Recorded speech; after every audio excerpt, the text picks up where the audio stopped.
Hi, I'm Ashley and I'm an actor in Los Angeles. You can tell because of this obligatory blue background behind me and because my bumper is currently zip-tied to my car.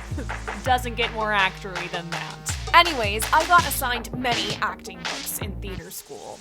Literally so many books. In fact, I've noticed that a lot of acting schools assign me this book, The Year of the King by Antony Sher. And upon talking to my actor friends, I've noticed that a lot of us have been forced to read it. Which begs the question, is it actually good?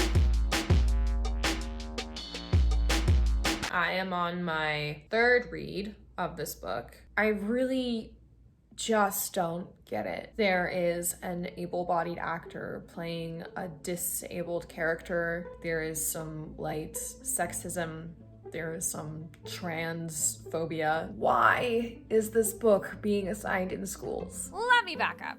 So for some context, this book is the diary of actor Antony Sher as he prepares for his first major role at the RSC, Richard III. This book documents how he prepared for that role and shares some of his internal monologue that is filled with both divaness and imposter syndrome, which is weird because I usually only get imposter syndrome. Some things in this book have aged as poorly as you would expect a book from the 80s to age. On page 17, he refers to his friend as Oriental. On page 18, he is in talks to play a trans character in a film, and he, as a cis actor, doesn't seem to think that's weird. On page 44, he reveals he played a character called the Arab in Mike Leigh's Goose Pimples, and he writes, "There had been strong protests from the Arab community, and I felt I had betrayed those Arab contacts who had helped me research the part." Well, yeah. A white actor playing Arab is called brown-facing, and it's seen as really fucking racist. I also don't love that the character's name is the Arab. Like, you would never read a script and the character was called the White. Like, I find just the name really othering. I don't love that. Oh, and then when he gets back to RSC, we meet his dresser, and his dresser only refers to women as split asses, and this is meant to be hilarious. This little piece of light sexism is apparently really funny to him. But of course, all of these microaggressions and some macroaggressions aside, we are skirting around the main issue here. The main issue of this book is that an able-bodied actor is playing a disabled character, Richard III. Now, we don't actually know what disability Richard III had. He's only described as deformed. This vagueness actually gives directors a lot of creative license. Unfortunately, this license usually translates to casting an able-bodied actor to limp around the stage portraying their idea of disability. Rarely has a disabled actor been cast to do this role. I'd also like to note that I am not disabled, but I've been listening to a lot of conversations around disability and performance, and I'm trying to base my findings off of that. Roles of people with disability are often played by actors who do not have those disabilities, and those actors often take home awards. Meanwhile, the disabled community is watching this, and to us it looks like a caricature, because we don't believe that visible disability is something that you can act. We feel like it's something more like race, where yes, there's a visible component, but there's also an internalization that an actor that's just mimicking twitches is not capturing. Throughout the book, Antony Sher is warned that Richard III can hurt actors if they play him a prolonged amount of times. Because if you're constantly limping on stage or hunching, you could severely hurt your back or hurt your legs. So most of this book is him trying to figure out how to safely play this character, and he winds up playing Richard III on crutches, and he gets like a prosthetic back. But I'm here thinking, wow, if you know this part can hurt actors, able-bodied actors, as they pretend to limp, why not just hire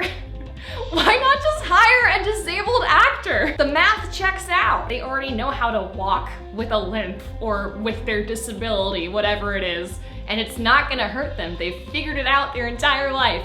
Just cast a disabled actor. But no, we instead get this entire book that is him experimenting with crutches and actually, and I think really tastelessly, going to disabled hospitals and community centers and observing, drawing, sketching, and ogling at disabled people as if they are this creative resource that he can ogle and steal from instead of actual people. At one point of the book, he says, "I hate to say it, but I'm losing faith in the idea of the crutches. They get in the way so much. I can't reach for things or carry anything. They are very disabling, which I suppose is the point, but also a drag." I literally labeled it with a sticky note that says, "What the fuck?" You might be wondering, why is this book being assigned to college students? Trust me, I'm wondering the same thing. I got assigned this book in college and I wasn't quite sure what to do with it. Am I meant to replicate his process? That sounds weird, because trust me, in college I was not limping around on crutches. But for this video, I thought, fuck it, I'll give it a go. I'll try the parts of his technique that aren't dehumanizing to disabled people and see if any of these techniques actually work for me. So one of the themes throughout the book is that Antony Sher is constantly drawing his character. So today I will be drawing Juliet to the best of my abilities. No, I don't like this. Can I start over? No. I don't like this. I really wanted her to have dimples, and I just think I made her look crazy. This looks really bad, right? Oh shit, she needs eyebrows. Okay. How does she look? Another one of the techniques is looking at where the sentences in Shakespeare start and end, and that's actually a really good technique that I've been taught in my Shakespeare classes. So let's try a little bit of Juliet, why don't we? So let's count where the sentences are. "Oh, Romeo, Romeo," one sentence. "Wherefore art thou Romeo," second sentence.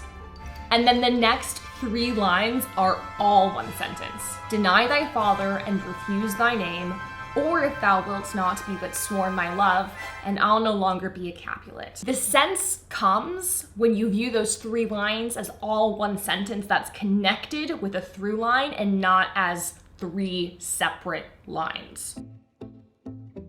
Can you even see me down here? The reason I'm on the floor is because Antony Sher during one rehearsal is told to do "Now is the winter of our discontent" while rocking back and forth on the floor.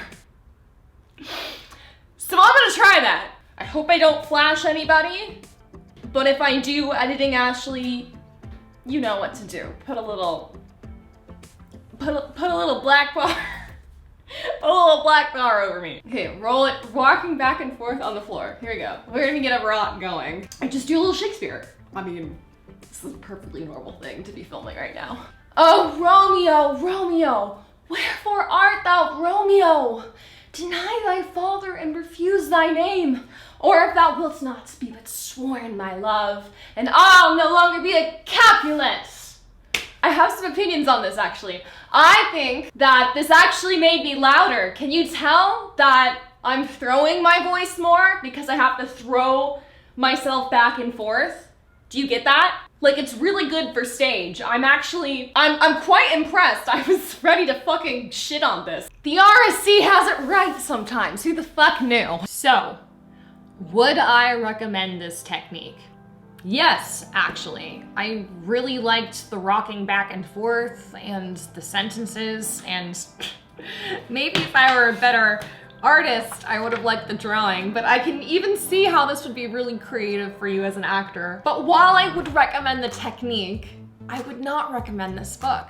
I think this book has aged so terribly. It's such an outdated perspective on disability. I really wish my teacher in college could have just assigned these techniques instead of forcing me to read the book. Because if teachers strike this from the syllabus, it'll open up a slot for another acting book, you know, potentially from a writer that's from a minority group. That would be cool, right? But overall, this book is looking like a 1 star out of 5 for me. I think when I first read it, it was maybe like a 3 stars out of 5, and then I got more educated on disability and performance, and yeah, this book does not age very well. But I would like to take this time to lift up some awesome theater companies that are making theater for and by disabled actors. The first one is Taking Flight in Cardiff. This company is so cool. I have seen a couple of productions from them, and one of them was in an actual Welsh castle, and I will hold that memory dear to me my entire life.